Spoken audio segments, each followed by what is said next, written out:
Chers parents, encore une fois, bonsoir et bienvenue au CPU Les Palmiers. Vous voyez ce bâton que vous voyez ici en papier, c'est ça qu'on appelle un petit plan. Ce que vous voyez ici là, c'est ça notre lycée Les Palmiers. Ils ont fait la maquette du lycée. Qui l'a fait? Ce sont les apprenants du lycée. Vous savez, tout projet part d'un rêve. Il faut d'abord rêver le projet et penser alors réaliser le projet. Donc quand vous avez envie de construire votre maison, vous avez besoin forcément de gens. Et qui? La première personne à voir quand vous avez envie de construire votre maison, c'est d'appeler quoi? L'opérateur géomètre. Les géomètres que nous connaissons très bien, qu'on appelle appelés OG, c'est les gens qui, quand vous avez besoin de savoir exactement la dimension de votre parcelle, vous les évitez avec 30 000 francs, 25 francs, 50 000 francs par endroit.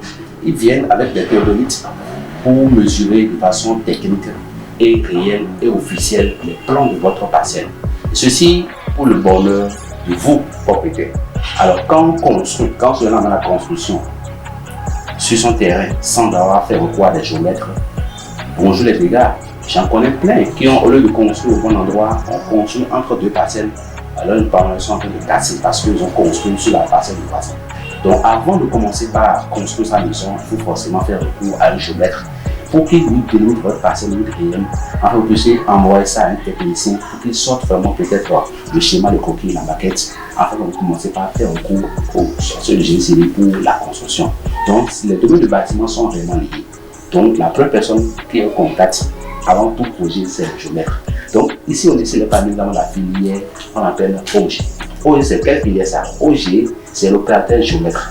L'enfant qui a le CEP peut venir, il fera la 6e générale, la 5e générale et après ça 3 ans, il passera le CAP en OG. Ça fait quoi? Il devient alors technicien, opérateur géomètre.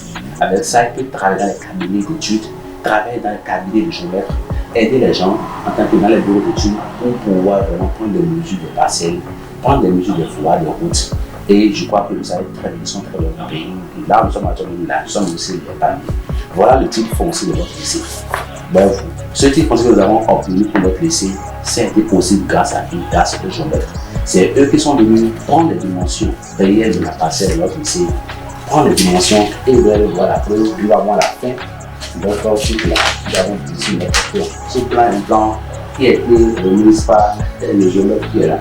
Alors, chers parents, je crois que nous sommes la meilleure destination. Nous savons ce que nous faisons. Faites-nous confiance. L'enfant qui a le bleu, c'est qu'il le fait au G, il fera 3 ans. Dans les 3 ans, il passera le bac technique. Il sortira aussi technicien en l'opérateur géomètre. Ce n'est pas une filière qu'on fait pour chômer. Alors nous parlons, même notre environnement, notre village, notre, même comme la rue Clavier, n'est pas encore le type. Donc on a besoin de géomètres pour des mesures réelles et ponctuelles dans son temps, pour que nous puissions exactement savoir quelle est notre dimension, quelle est notre proportion, afin de ne pas construire pour après encore casser. Donc les géomètres sont indispensables, ils sont dédiés à la fin de tout projet. Donc si vous voulez tenter une mesure en chemin, votre enfant intéressé par OG, sachez que c'est bien disponible, la filière est disponible à l'épargne. L'enfant peut venir s'inscrire chez nous et en 3 ans sortir avec un bac. Ou bien s'il y a le niveau de 5e, il fera 3 ans pour avoir un CAP. Faites-nous confiance et c'est l'épargne, nous avons tout ce qu'il faut, les choses qu'il faut. Ouais. Donc il y a une différence entre OG et les filières F. Les géomètres prennent des mesures, mais quand ils finissent, il faut des techniciens, ceux qui ont fait DPD, dessinateurs projet bâtiment, pour faire des maquettes. Et après, ceux qui ont fait l'ingénierie en BTP viennent construire. C'est un monde de BTP, monde de l'immobilier, mais chacun a sa rôle. Donc il y a une différence entre OG, la filière F4, la filière BTP et la filière DPB, qui veut dire dessinateur, projecteur, bâtiment. Quand les gens font DPB, ils finissent quoi? Architecte. Quand les gens font BTP, ils finissent ingénieur de travaux, conducteur de travaux, c'est eux qui suivent les chantiers, suivent les ouvriers mensuels. Et quand on fait OG, il devient opérateur géomètre ou technicien géomètre. Et à l'ordre de géomètre, tu peux le très bien. Quand tu as ton bac après 5 ans, tu peux être ingénieur, tu as fait l'école de l'EPAC. Tu sors et tu peux aller à l'ordre national de l'espace géomètre. Quand on est là-bas, on est très content et on est vraiment dans une progression libérale. Voilà ce que je fais par rapport à la filière OG au lycée des Palmiers. À tout de suite.